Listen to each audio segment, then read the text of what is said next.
सोचिए, अगर एक दिन आपको ये खबर मिले कि म्यांमार अब भारत का 29th स्टेट बन चुका है, क्या ये सच हो सकता है? अगर ऐसा हुआ तो भारत, म्यांमार और पूरी दुनिया पर इसका क्या असर पड़ेगा? इस वीडियो में हम जानेंगे क्या भारत और म्यांमार के बीच हिस्टोरिकल कनेक्शंस इसे संभव बनाते हैं, क्या कानून इसकी इजाजत देती है, और अगर ऐसा होता है तो भारत को इससे क्या फायदा और नुकसान होगा? क्या आप जानते हैं कि 1937 तक म्यांमार, जिसे तब बर्मा कहा जाता था, भारत का ही हिस्सा था।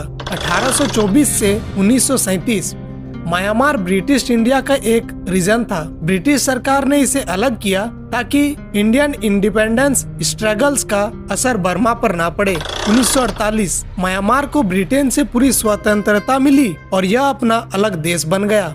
आज भी दोनों देशों के बीच गहरा संबंध है। कई भारत के लोग म्यांमार में रहते हैं और दोनों देशों की ट्रेडिशंस और कॉमर्शियल रिश्ते मजबूत हैं। लेकिन क्या ये मजबूत कनेक्शन म्यांमार को भारत का हिस्सा बना सकता है? लेकिन सबसे बड़ी बात, यह सवाल आया कहां से कि इंडिया में म्यांमार को मर्ज कर लेना चाहिए। तो कुछ हुआ ऐसा कि मिजोरम के एक MP म्यांमार के रेबल्स ग्रुप से मिलते हैं और उनको इंडिया में मर्ज होने का ओपन इनविटेशन देते हैं। लेकिन क्या यह टेक्निकली पॉसिबल है? आइए हम और आप मिलकर जानते हैं क्या भारत के संविधान के तहत यह संभव है। अगर म्यांमार को भारत में मिलना है तो दो चीजें जरूरी है, म्यांमार सरकार की कंसेंट और भारत के संविधान में इसका गुंजाइश।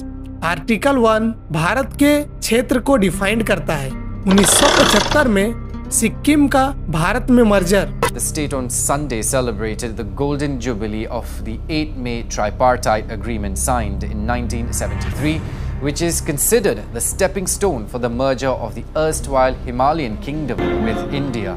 While the agreement was signed among the Indian government and the then Chogyal of Sikkim. यह रेफरेंडम के जरिए हुआ था, लेकिन म्यांमार में डेमोक्रेसी नहीं है। म्यांमार पर मिलिट्री रूल है जो किसी भी डेमोक्रेटिक प्रोसेस की अनुमति नहीं देता है। सिक्किम की तरह म्यांमार में रेफरेंडम संभव नहीं है।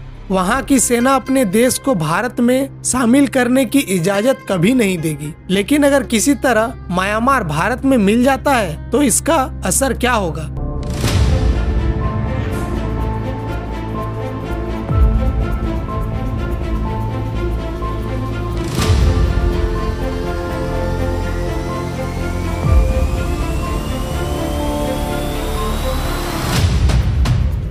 म्यांमार नेचुरल रिसोर्सेज में समृद्ध है, तेल, नेचुरल गैस, लकड़ी और मिनरल्स। लेकिन म्यांमार की अर्थव्यवस्था भारत से कमजोर है। भारत को इसमें अरबों रुपए इन्वेस्टमेंट करने पड़ेंगे।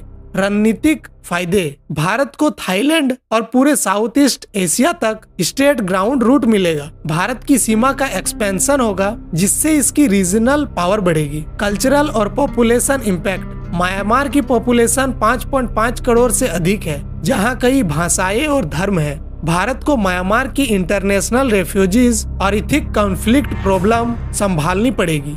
सुरक्षा चुनौतियां, म्यांमार में कई आर्म्ड रेबल ग्रुप्स हैं जिनसे भारत को निपटना पड़ेगा। क्या भारत इन सभी चुनौतियों को उठाने के लिए तैयार होगा? अगर म्यांमार भारत का हिस्सा बन जाता है तो दुनिया कैसे फीडबैक देगी? चीन ने म्यांमार में अरबों डॉलर निवेश किए हैं और इसे अपने बेल्ट एंड रोड इनिशिएटिव में शामिल किया है। अगर भारत म्यांमार को लेता है तो चीन नाराज होगा और रिश्ते और खराब हो सकते हैं। एशियन देश, Myanmar association of south east Asia Nations का सदस्य है। अगर म्यांमार भारत में शामिल होता है तो यह रीजनल स्टेबिलिटी को झटका दे सकता है। अमेरिका, रूस और अदर ग्लोबल पावर्स, अमेरिका इसे चीन के खिलाफ भारत की मजबूती के रूप में देख सकता है। रूस, जो भारत और म्यांमार दोनों का सहयोगी है, मीडिएटर की भूमिका निभा सकता है। इस कदम में बड़े जियोपॉलिटिकल नतीजे होंगे। क्या भारत इसे झेल सकता है? अब सबसे बड़ा सवाल, क्या यह वास्तव में संभव है? म्यांमार की सेना ऐसा कभी नहीं होने देगी। भारत की विदेश नीति विस्तारवादी नहीं बल्कि कूटनीति है। इंटरनेशनल स्तर पर इस कदम को भारी विरोध मिलेगा।